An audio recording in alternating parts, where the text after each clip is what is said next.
Good morning everyone. Basa tayo ng ating KJV Bible. Daily reading plan tayo. 16 December 2021, pang day 45 natin. Leviticus chapter 5 up to 7. Basa. Pag may KJV Bible kayo guys, sundan niyo ako please. Leviticus chapter 5. And if a soul sin and hear the voice of swearing and is a witness whether he hath sinned or not known of it, if he do not utter it, then he shall bear his iniquity. Or if a soul touch any unclean thing, whether it be a carcass of an unclean beast, or a carcass of unclean cattle, or the carcass of unclean creeping things, and if it be hidden from him, he also shall be unclean and guilty. Or if he touch the uncleanness of man, whatsoever uncleanness it be, that a man shall be defiled withal, and it be hid from him, when he knoweth of it, then he shall be guilty. Or if a soul swear pronouncing with his lips to do evil or to do good, whatsoever it be, that a man shall pronounce with an oath, and it be hid from him when he knoweth of it, then he shall be guilty in one of these. And it shall be, when he shall be guilty in one of these things, and he shall confess that he had sinned in that thing, and he shall bring his trespass offering unto the Lord for his sin, which he had sinned, a female from the flock, a lamb or a kid of the goats, for a sin offering, and the priest shall make an atonement for him concerning his sin.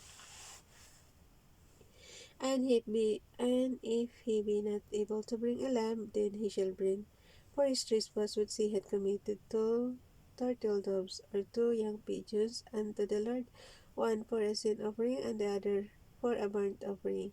And he shall bring them unto the priest, who shall offer that which is for the sin offering first, and wring off his head from his neck, but shall not divide it asunder. And he shall sprinkle of the blood of the sin offering upon the side of the altar, and the rest of the blood shall be wrung out. Sorry sa mga kumakain, may blood na naman dito. And he shall sprinkle of the blood of the sin offering upon the side of the altar, and the rest of the blood shall be wrung out at the bottom of the altar. It is a sin offering. And he shall offer the second for a burnt offering according to the manner, and the priest shall make an atonement for him for his sin, which he had sinned, and it shall be forgiven him. But if he be not able to bring 2 turtle doves or 2 young pigeons, then he that sinned shall bring for his covering the 10th part of an ephah of fine flour for a sin offering. He shall put no oil upon it, neither shall he put any frankincense thereon, for it is a sin offering. Then shall he bring it to the priest, and the priest shall take his handful of it, even a memorial thereof, and burn it on the altar, according to the offerings made by fire unto the Lord. It is a sin offering. Verse 13. And the priest shall make an atonement for him as touching his sin, that he had sinned in one of these, and it shall be forgiven him, and the remnant shall be the priest as a meat offering. And the Lord spake unto Moses, saying, If a soul commit a trespass and sin through ignorance in the holy things of the Lord, then he shall bring for his trespass unto the Lord a ram without blemish out of the flocks, with thy estimation by shekels of silver after the shekel of the sanctuary, for a trespass offering. And he shall make amends for the harm that he had done in the holy thing, and shall add the 5th part thereto, and give it unto the priest, and the priest shall make an atonement for him with the ram of the trespass offering, and it shall be forgiven him. And if his soul sin and commit any of these things, which are forbidden to be done by the commandments of the Lord, though he wished it not, yet is he guilty, and shall bear his iniquity.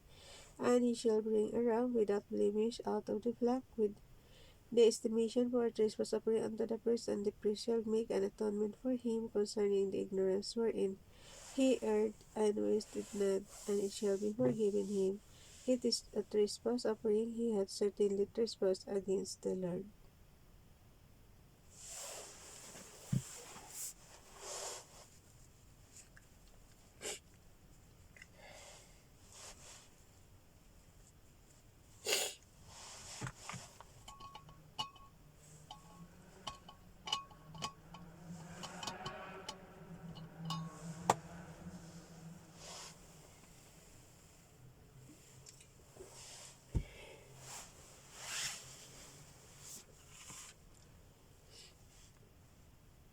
Ganyan talaga guys, hirap ako sa umaga eh.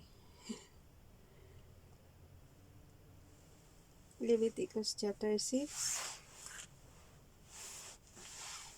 Hanggang ano lang pala siya.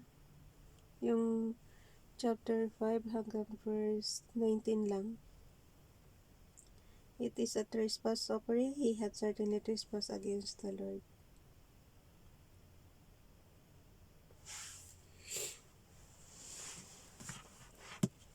Okay, dito tayo sa chapter 6.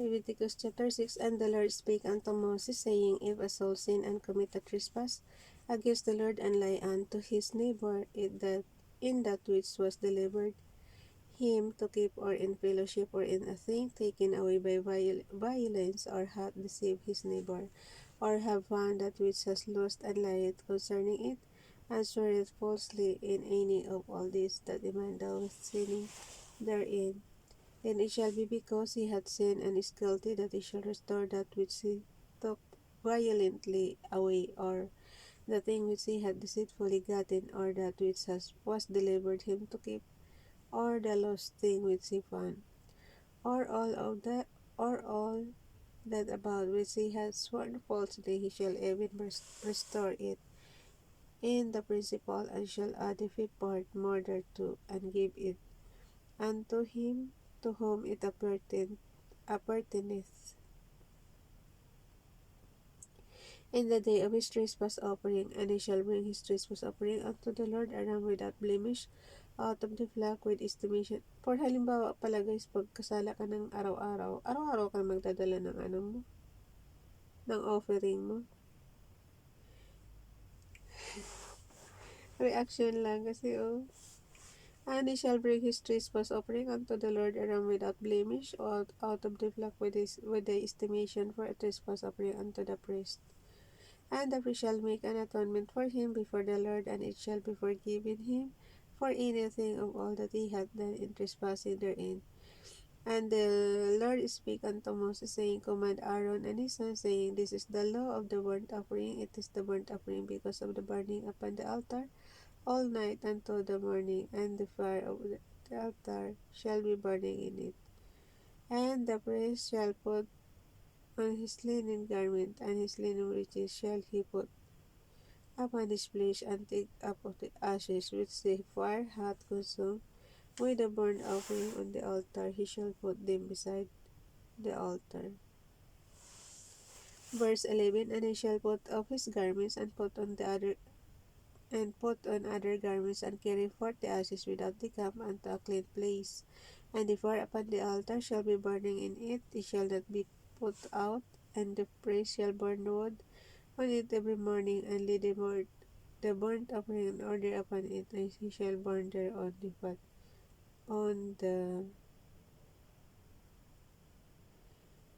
fat on the peace of the peace offering. Verse 13. The fire shall ever be burning upon the altar, it shall never go out. And it is the law of the meat offering. The sons of Aaron shall offer it before the Lord, before the altar.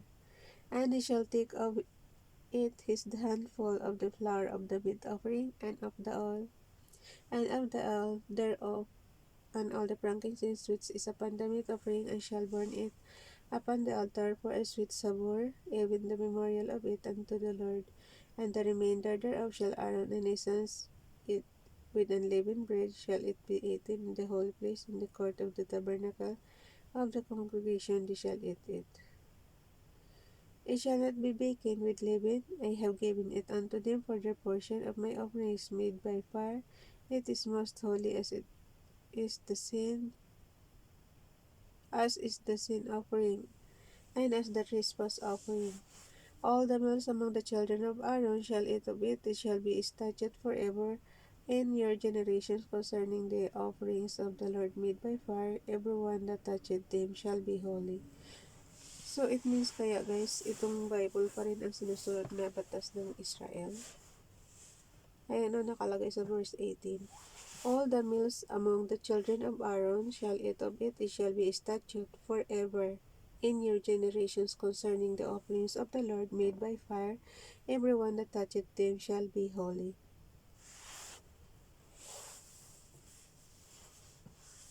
And the Lord spake unto Moses, saying, This is the offering of Aaron and of his sons, which they shall offer unto the Lord in the day when he is anointed, the 10th part of an ephah of fine flour for a meat offering, perpetual, half of it in the morning, and half thereof at night.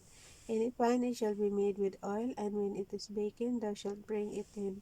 And the baken pieces of the meat offering shalt thou offer for a sweet savour unto the Lord, and the priest of his sons that is anointed in his stead shall offer it. It is a statute forever. Unto the Lord it shall be wholly burned.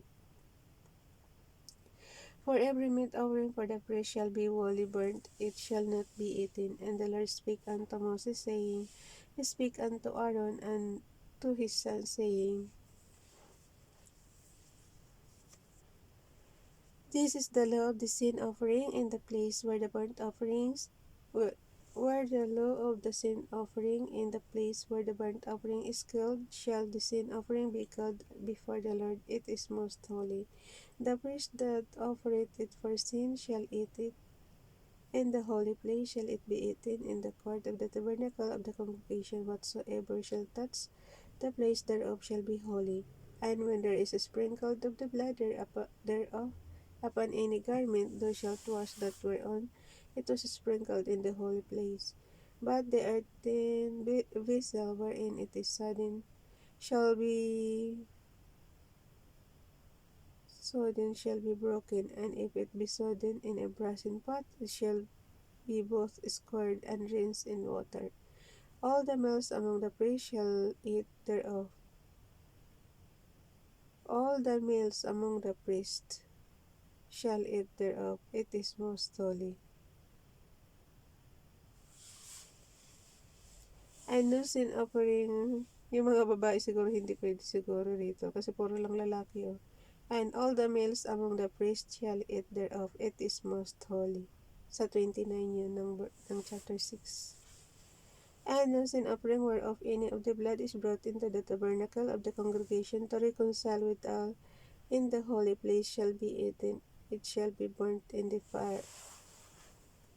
Last chapter na tayo, chapter 7, Leviticus. Likewise, this is the law of the trespass offering. It is most holy. In the place where they kill the burnt offering shall they kill the trespass offering, and the blood thereof shall he sprinkle round about upon the altar. And he shall offer of it all the fat thereof, the rump and the fat that covereth the inwards, and the two kidneys and the fat that is on them, which is by the flanks, and the caul that is above the liver, with the kidneys it shall be he take away. And the priest shall burn them upon the altar for an offering made by fire unto the Lord. It is a trespass offering. Every male among the priests shall eat thereof. It shall be eaten in the holy place. It is most holy. As the sin offering is, so is the trespass offering. There is one law for them. The priest that maketh atonement therewith shall have it. And the priest that offereth any man's burnt offering, even the priest shall have to himself the skin of the burnt offering which he hath offered. And all the meat offering that is baked in the oven, and all that is dressed in the frying pan, and in the pan shall be the priest that offered it. And every meat offering mingled with oil and dry shall all the sons of Aaron have one as much as another. And this is the law of the sacrifice of peace offering, which he shall offer unto the Lord.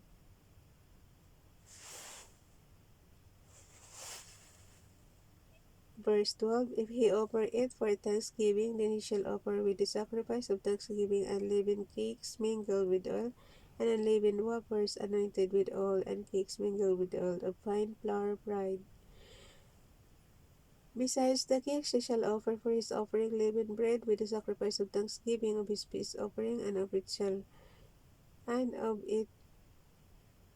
he shall offer one out of the whole oblation for an heave offering unto the Lord, and it shall be the priest that sprinkleth the blood of the peace offering.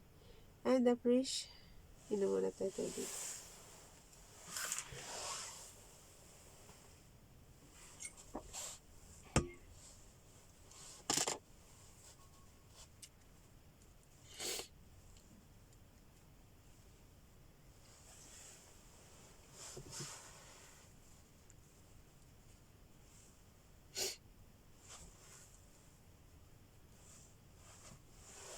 Pagkataglamig guys, kusa yun. Kusa yun na ano. Ay.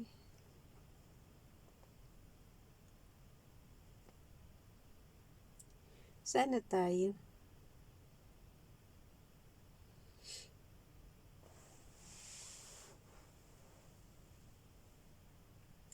Ulitin ko na lang kaya. Sa verse 14 ulitin ko. And a wheat he shall offer one out of the whole oblation for an heave offering unto the Lord, and it shall be the priest that sprinkled the blood of the peace offerings, and the flesh of the sacrifice of his peace offerings. For thanksgiving shall be eaten the same day that is offered, he shall not leave any of it until the morning. But if the sacrifice of his offering be a vow, But the sacrifice of his offering be a vow or a voluntary offering, it shall be eaten the same day that he offered his sacrifice, and on the morrow also the remainder of it shall be eaten. But the remainder of the flesh of the sacrifice on the third day shall be burnt with fire.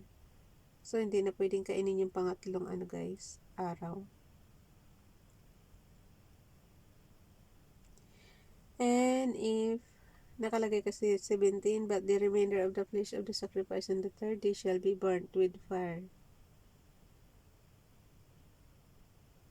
Ah, akala ko hindi hindi na kakainin niya kasi pinaburn na eh. Kasi yung dito sa 16, nakalagay yung huli, and on the morrow, also the remainder of it shall be eaten. But the remainder of the flesh, doon sa 17, but the remainder of the flesh of the sacrifice on the third day shall be burnt with fire. And if any of the flesh of the sacrifice of peace offerings be eaten at all on the third day, it shall not be accepted, neither shall it be imputed unto him that offereth it. It shall be an abomination, and the soul that eateth of it shall bear his iniquity. And the flesh that touches any unclean thing, ulitin sa 19 guys. And the flesh that toucheth any unclean thing shall not be eaten, it shall be burnt with fire. As for the flesh, all that be clean shall eat thereof. But the soul that eateth of the flesh of the sacrifice of peace offerings that pertain unto the Lord, having his uncleanness upon him, even that soul shall be cut off from his people. Moreover, the soul that shall touch any unclean thing, as the uncleanness of man, or any unclean beast, or any abominable unclean thing, and eat of the flesh of the sacrifice of peace offerings, which pertain unto the Lord, even that soul shall be cut off from his people. Tinatanggal talaga nila. And the Lord spake unto Moses, saying, Speak unto the children of Israel, saying, Ye shall eat no manner of fat of ox, or of sheep, or of goat. And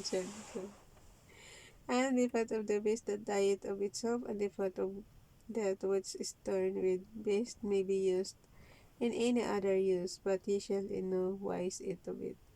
For whosoever eateth that fat of the beast, of which men offer an offering made by fire unto the Lord, even the soul that eateth it shall be cut off from his people.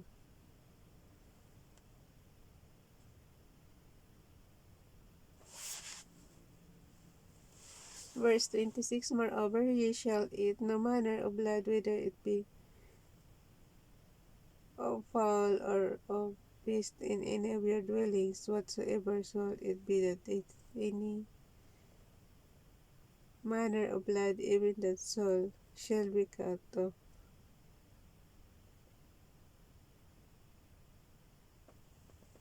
Even that soul shall be cut off from his people. Verse 28, And the Lord spake unto Moses, saying, Speak unto the children of Israel, saying, He that offereth the sacrifice of his peace offering unto the Lord shall bring his oblation unto the Lord of the sacrifice of his peace offerings. His own hands shall bring the offerings of the Lord made by fire, the fat with the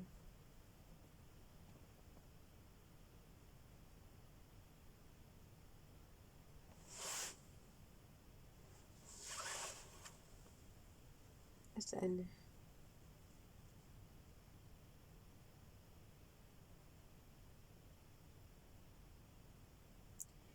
Verse 30 ulitin natin. His own hand shall bring the offerings of the Lord made by fire, the fat with the breast. It shall he bring that the breast may be waved for a wave offering before the Lord. And the priest shall burn the fat upon the altar, but the breast shall be Aaron's and his sons. And the right shoulder shall ye give unto the priest for an heave offering of the sacrifices of your peace offerings. He among the sons of Aaron, and that offered the blood of the peace offerings, and the fat shall have the right shoulder for his part. For the wave breast and the heave shoulder have I taken.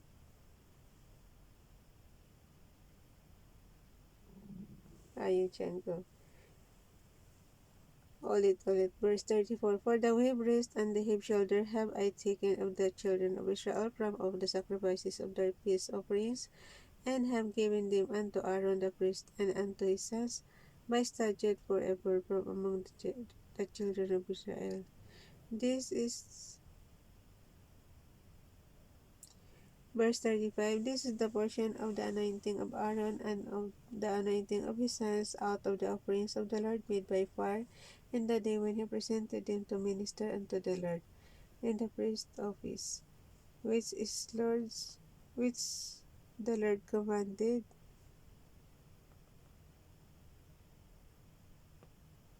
Sa verse 36 na tayo.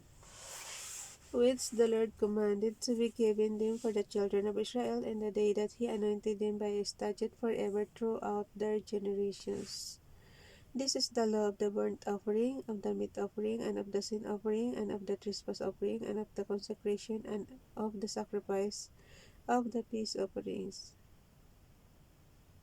which the Lord commanded Moses in Mount Sinai. Verse 38, last verse na pala ito.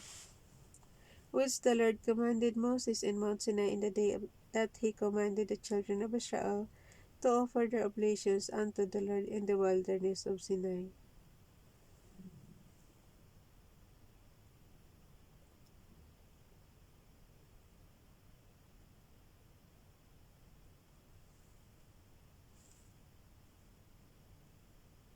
This is the law of the burnt offering. Sa verse 37, yun ang ino ko kaya.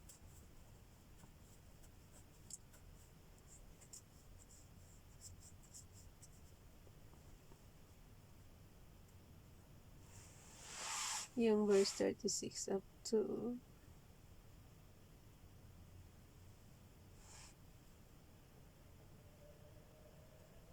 copy verse natin.